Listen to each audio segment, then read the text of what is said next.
अरे भैया आप बहुत प्यारे लोग हैं।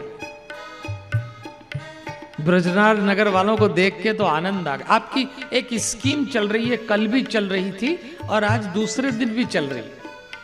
और वो स्कीम ये है कि मुस्कुराने का भजन क्या सीरियसली गाते हैं आप। अरे मुस्कुराने का भजन तो मुस्कुरा के आप में से कुछ तो परमानेंट राम नाम सत्य वाले हैं। अरे मुस्कुराने का भजन तो मुस्कुरा के करिए। आप मनुष्य हैं तो मुस्कुरा सकते हैं। देखिए मैं आपको बार बार कहता हूं जरा मुस्कुराइए। तो आप बिल्कुल ये मत सोचना कि मेरा इंटरेस्ट आपके होठ या दांत में है, इसमें मेरे को कोई लेना देना ही नहीं। मुस्कुराने का मतलब एक लाइफ स्टाइल है। आजकल एक बीमारी चली डिप्रेशन। आप पढ़े लिखे लोग हैं इसलिए बात कर रहा हूं आपसे। आज संस्कार टीवी चैनल के माध्यम से सारी दुनिया इस कथा को सुन रही है ब्रजराज नगर की धरती से। तो मैं कहना चाहूंगा भक्त को कभी उदास नहीं रहना चाहिए। बात बात पे डिप्रेशन होता है। आप जानते हैं डोपामाइन नाम का एक हार्मोन है। मैं विज्ञान सम्मत बात कर रहा हूं। डोपामाइन नाम का हार्मोन का स्तर जब बढ़ जाता है, बिगड़ जाता है, तो आदमी के भीतर ऐसा भाव पैदा हो जाता है निज स्वार्थ की वृत्ति का। किसी चीज को पाने की तीव्र इच्छा हो जाती है। इस हार्मोन का स्वभाव एक के बाद एक इच्छा पैदा करना, बेचैनी, समझ नहीं आना, इसको डिप्रेशन कहते हैं। तो डोपामाइन हार्मोन के स्तर के बढ़ने से आदमी को डिप्रेशन होता है।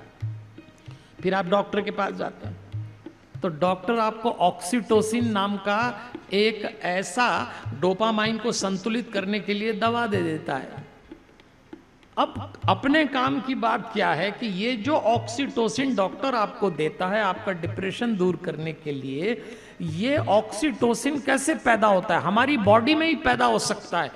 पहला काम करिए, गौर से किसी की बात सुनिए। जब भी कोई आपसे बात करे गौर से सुनिए, ऑक्सीटोसिन आपके भीतर बनेगा। दूसरी बात, क्षमा की वृत्ति बढ़ाइए। तीसरी, कृतज्ञता रखिए।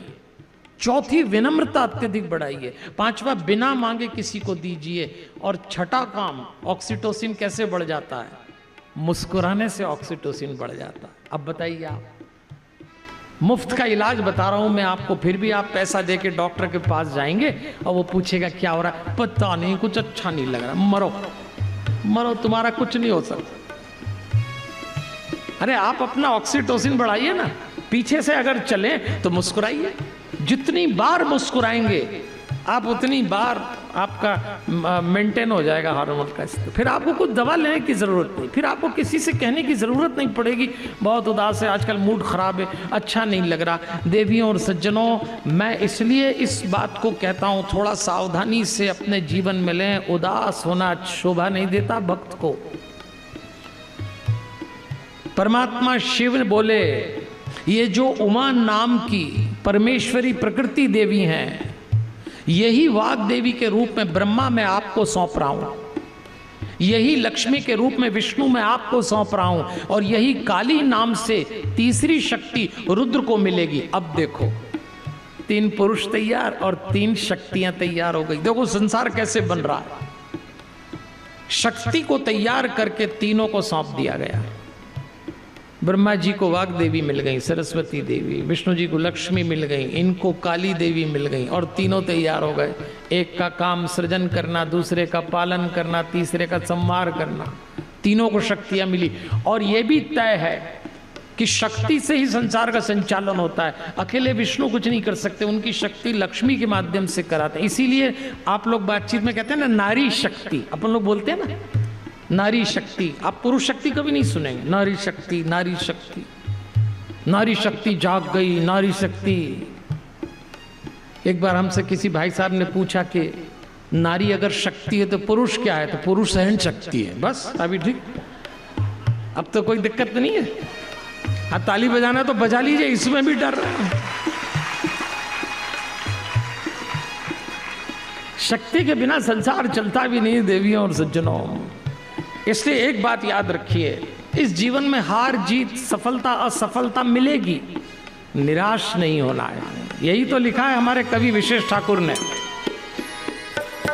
हार क्या है जीत क्या है कुछ नहीं, हार क्या है जीत क्या है कुछ नहीं, हार क्या है जीत क्या है कुछ नहीं। जश्न दोनों का मनाते जाइए, जश्न दो सब गाइए, मनाते जाइए, ये हुनर सबको सिखाते जाइए, ये हुनर सबको सिखाते जाइए।